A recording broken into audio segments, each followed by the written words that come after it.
السلام علیکم۔ آج ہم سورۃ الانعام کی جو آیات پڑھیں گے وہ 84 سے 93 تک کی آیات ہیں۔ اعوذ باللہ من الشیطان الرجیم، بسم اللہ الرحمن الرحیم۔ وَوَهَبْنَا اور ہم نے دیا لہو اس کو اسحاق و یعقوب اور یعقوب، کلن ہر ایک کو، ہدینا ہم نے ہدایت دی، ونوحن اور نوح کو ہدینا ہم نے ہدایت دی، من قبل اس سے پہلے، ومن ذریتہ اور اس کی اولاد میں سے، داود کو، وسلیمان اور سلیمان کو، وایوب اور ایوب، ویوسف اور یوسف، وموسیٰ اور موسیٰ، وہارون اور ہارون کو، وکذالک اور اسی طرح، نجزی ہم بدلہ دیتے ہیں، المحسنین نیکی کرنے والوں کو۔ آیت میں 10 انبیاء علیہم السلام کا ذکر آیا ہے۔ یہ سب کے سب انبیاء صالح لوگ تھے۔ اولاد تو اللہ تعالیٰ کی دین ہے، وہ ہدایت بھی دیتا ہے، جیسے نوح علیہ السلام اور اس کی اولاد کو دی، اور ان میں سے ہم نے ہر ایک کو اقوام عالم پر فضیلت عطا کی، یعنی ابراہیم علیہ السلام کی راہ پر لگایا اور نبوت عطا کی۔ وزکریا اور زکریا کو، ویحییٰ اور یحییٰ، وعیسیٰ اور عیسیٰ، والیاس اور الیاس کو، کلن وہ سب، من الصالحین نیکی کرنے والوں میں سے تھے۔ اس آیت میں 4 انبیاء کا تذکرہ ہے، یہ سب بھی صالح لوگ تھے۔ حضرت زکریا علیہ السلام پر کس طرح کرم فرمایا، اس نیکی پر وہ تھے، وہ ان کی دعا میں نظر آتی تھی۔ اے میرے رب، میں تجھ سے مانگ کر کبھی شرمندہ نہیں ہوا۔ کامل یقین تھا، اللہ تعالیٰ نے کرم کیا، یحییٰ علیہ السلام عطا کیے اور اسے نبی بھی بنایا۔ حضرت عیسیٰ کہتے ہیں کہ اللہ کا بندہ ہوں، مجھے کتاب دی، نبی بنایا، برکت والا بنایا، ماں کے ساتھ سلوک کرنے والا بنایا، سرکش اور نافرمان نہیں بنایا۔ یہ پتہ چلتا ہے کہ جو انسان اللہ کے لیے کوشش کرتا ہے، اللہ تعالیٰ ایسے صالحین کو خود راستہ عطا کر دیتا ہے۔ اسماعیل اور اسماعیل کو، والیسع اور الیسع کو، ویونس اور یونس کو، ولوطن اور لوط کو، وکلن اور سب کو، فضلنا ہم نے فضیلت دی۔ اس آیت میں بھی 4 انبیاء کا ذکر ہے۔ یہ سب بھی صالح لوگ تھے اور اپنے اپنے وقت میں تمام اقوام عالم اور افراد سے افضل تھے۔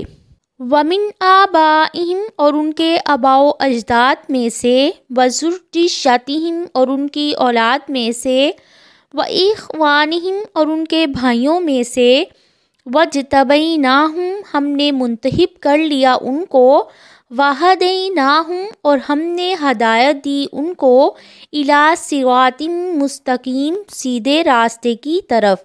ان سب انبیاء کی جماعت کے علاوہ ہم نے ان کے آباء و اجداد، آل اولاد اور ان کے بھائیوں میں سے بہت سے لوگوں کو راہ راست کی طرف ہدایت سے نوازا ہے۔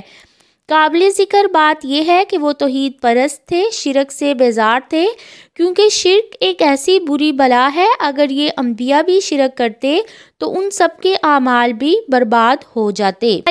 یہ ھدی اللہ اللہ کی ہدایت ہے، یہدی وہ ہدایت دیتے ہیں، بہ اس سے، من یشاء جس کو وہ چاہتے ہیں، من عبادہ اپنے بندوں میں سے، ولو اور اگر، اشرکوا وہ سب شرک کرتے، لحبط یقیناً ضائع ہو جاتے، عنہم ان سے، ما جو، کانوا تھے وہ، یعملون وہ سب عمل کرتے۔ 18 انبیاء کے اسماء گرامی کا ذکر کر کے اللہ تعالیٰ فرما رہے ہیں کہ اگر یہ حضرات بھی شرک کا ارتکاب کرتے تو ان کے سارے اعمال برباد ہو جاتے۔ اے پیغمبر، اگر تو نے بھی شرک کیا تو تیرے سارے اعمال بھی برباد ہو جائیں گے۔ اولئک یہی لوگ ہیں، الذین جو، آتیناہم الکتاب ہم نے دی ان کو کتاب، والحکم اور حکمت، والنبوۃ اور نبوت، فَإِن یکفر بس اگر وہ انکار کریں، بہا ان باتوں کا، ہؤلاء یہ کافر، فقط پس تحقیق وکلنا ہم نے مقرر کر دیے ہیں بہا ان پر قومن ایسے لوگ لیسو نہیں ہے وہ سب بہا ان کا بکافرین سب انکار کرنے والے۔ اگر یہ لوگ اس کتاب حکم اور نبوت کو نہ مانیں، اس سے مراد رسول اللہ صلی اللہ علیہ وسلم کی نبوت کو نہ ماننے والے کفار اور مشرکین ہیں، تو ہم نے ان کتاب اور نبوت کے لیے ایسے لوگوں کو مقرر کر لیا ہے۔ اس سے مراد مہاجرین، انصار اور قیامت تک کے آنے والے ایماندار ہیں جو ان نعمتوں کا انکار نہیں کرتے ہیں۔ اولئک یہ وہ لوگ ہیں الذین جن کو ہدی اللہ ہدایت دی اللہ تعالیٰ نے، فبہداہ مقتدی پس ان کی ہدایت پر تو چل۔ کل کہہ دیجئے لا اسألکم نہیں میں مانگتا تم سے علیہ اس پر اجرن کوئی اجر، ان ہوا نہیں ہے وہ الا مگر ذکرہ ایک نصیحت ہے للعالمین تمام جہان والوں کے لیے۔ توحید اور عقائد میں ان کی راہ پر قائم رہیے کیونکہ تمام انبیاء ان باتوں میں متفق ہیں۔ باقی احکام میں سے بھی جو منسوخ نہیں ہوئے ان کی پیروی کیجیے، یا مطلب یہ ہے کہ ان انبیاء کی طرح آپ بھی دشمنوں کی ایذا رسانی پر صبر کیجیے۔ اس آیت میں اس بات کی دلیل ہے کہ جن کاموں میں کوئی نیا حکم نہیں آیا ان میں نبی کریم صلی اللہ علیہ وآلہ وسلم کو پہلے انبیاء کے راستے پر چلنے کا حکم دیا جا رہا ہے۔ مجاہد رحمہ اللہ بیان کرتے ہیں، انہوں نے عبداللہ بن عباس رضی اللہ تعالیٰ عنہ سے پوچھا کیا سورۃ صاد میں سجدہ ہے؟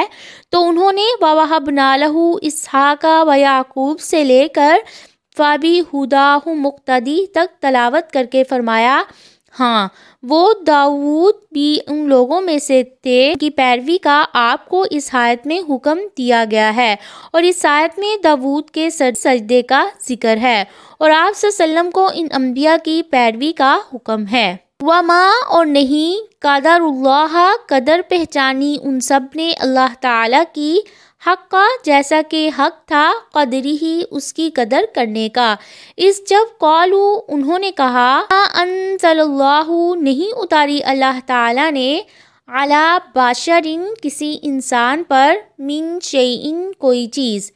کل کہہ دیجئے من کس نے انزلہ اتارا الکتاب کتاب کو الذی جو کہ جاء لے کر آئے بھی اس کو موسیٰ علیہ السلام نوراً نور ہے وہدن اور ہدایت ہے للناسی لوگوں کے لیے تجعلونہ تم سب کر دیتے ہو اسے قراطیسا اوراق میں تبدونہا تم سب ظاہر کرتے ہو ان کو وتخفون اور تم سب چھپاتے ہو کثیراً اکثر کو وعلمتم اور تم سب سکھائے گئے ہو معلم جو نہیں تعلمو تم سب جانتے انتم تم ولا آباؤکم اور تمہارے آباء و اجداد۔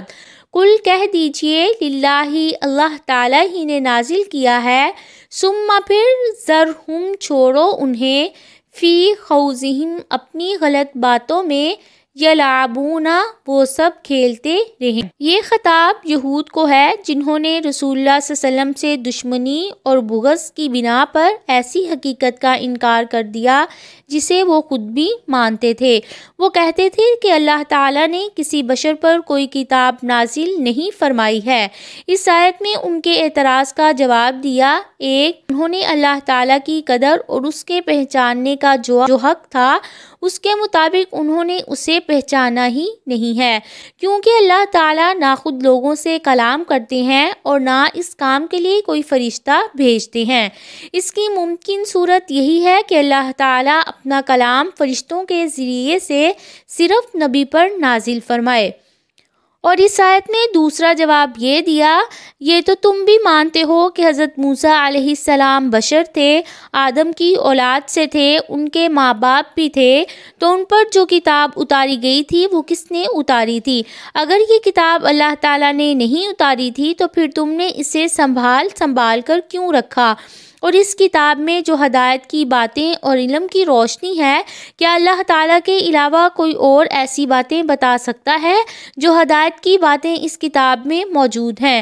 انہیں نہ تم جانتے ہو نہ تمہارے آباء و اجداد، پھر تمہارا اس کتاب سے کچھ حصہ لوگوں کو بتانا اور اپنی خواہشات کے مطابق کچھ حصہ چھپانا، یہ سب کچھ اس بات پر دلالت کرتا ہے کہ یہ کتاب اللہ تعالیٰ کی طرف سے نازل ہوئی ہے، اور یہ کتاب ہے انزلناہ، ہم نے اتارا ہے اسے، مبارکن برکت کی گئی ہے، مصدقن تصدیق کرنے والی ہے، الذی جو بین یدیہ اس سے پہلے ہیں، وَلِتُنذِرَ اور تاکہ آپ ڈرائیں القریٰ مکہ والوں کو، ومن حولہا اور جو اس کے ارد گرد ہیں، الذین اور وہ لوگ جو یؤمنون ایمان رکھتے ہیں، آخرتی آخرت پر، یؤمنون وہ سب ایمان رکھتے ہیں، بہ اس پر، وہم علی صلاتہم یحافظون اور وہ اپنی نمازوں کی حفاظت کرتے ہیں۔ اس آیت میں مکہ کو ام القریٰ کہا گیا ہے، جس کے معنی ہے تمام بستیوں کی جڑ اور ان کا مرکز۔ ومن حولہا سے مراد قبائل عرب اور آدم علیہ السلام کی اولاد ہیں، خواہ عرب ہوں یا عجم۔ رسول اللہ صلی اللہ علیہ وسلم نے فرمایا، مجھے تمام لوگوں کی طرف بھیجا گیا ہے۔ وَهُمْ عَلَىٰ صَلَاتِهِمْ اس آیت مبارکہ سے ثابت ہوتا ہے کہ اس شخص کا ایمان آخرت پر صحیح اور درست ہے جو قرآن پر ایمان رکھتا ہو اور نماز کی نگرانی کرتا ہو۔ وَمَنْ اور کون أَظْلَمُ بڑا ظالم ہو سکتا ہے، ممن اس میں سے جو افترا باندھ لے علی اللہ اللہ تعالیٰ پر کاذباً جھوٹ، او قالا یا کہے اوحیا وحی کی گئی ہے الیہ میری طرف، ولم یوحا حالانکہ نہیں وحی کی گئی الیہ اس کی طرف شیئن کچھ بھی۔ ومن اور جو قالا کہے سأنزل ان قریب میں اتاروں گا، مثلا اس کی مثل، ما جو انزل اللہ اتارا ہے اللہ تعالی نے، ولو اور کاش ترا تم دیکھو اذ الظالمون جب سب ظالم فی غمرات الموت موت کی سختیوں میں، والملائکۃ اور فرشتے، باسطو سب پھیلائے ہوتے ہیں، ایدیہم اپنے ہاتھ، اخرجو تم سب نکالو، انفسکم اپنی جانیں، الجوم آج، تجزون تم سب بدلہ دیے جاؤ گے، عذاب الہونی ذلت کے عذاب کا، بما اس وجہ سے جو کنتم تھے تم سب، تقولون کہتے، اللہ اللہ تعالیٰ پر، غیر الحق ناحق، وکنتم اور تھے تم ان آیاتہ اس کی آیات کا، تستکبرون تم سب تکبر کرتے۔ اس آیت میں 3 قسم کے لوگوں کا ذکر کر کے بتایا کہ ان سے زیادہ اپنے حق میں کون ظالم ہو سکتا ہے۔ ایک وہ لوگ جو اللہ پر جھوٹ باندھتے ہوئے غیروں کو اللہ کا شریک بناتے ہیں، یا جو اپنی طرف سے حلال اور حرام کے احکام کو بتاتے ہیں۔ دوسرے وہ لوگ جو نبوت کا جھوٹا دعویٰ کرتے ہیں اور کہتے ہیں کہ ہم پر اللہ تعالیٰ کی جانب سے وحی کی جاتی ہے، جیسے اسود عنسی، مسلمہ کذاب، قادیانی دجال وغیرہ۔ اور تیسرے وہ لوگ جو دعویٰ کرتے ہیں کہ وہ قرآن جیسا کلام پیش کر سکتے ہیں۔ اور 3 ہی وعیدیں ان کے حق میں بیان کی گئی ہیں، پہلی سب سے بڑا ظالم ہونا، دوسرا فرشتوں کا ان کی روح کو قبض کرتے ہوئے سختی کرنا، اور تیسری ذلت کا عذاب۔ یہ تھیں آج کی آیات جن کا ہم نے مطالعہ کیا۔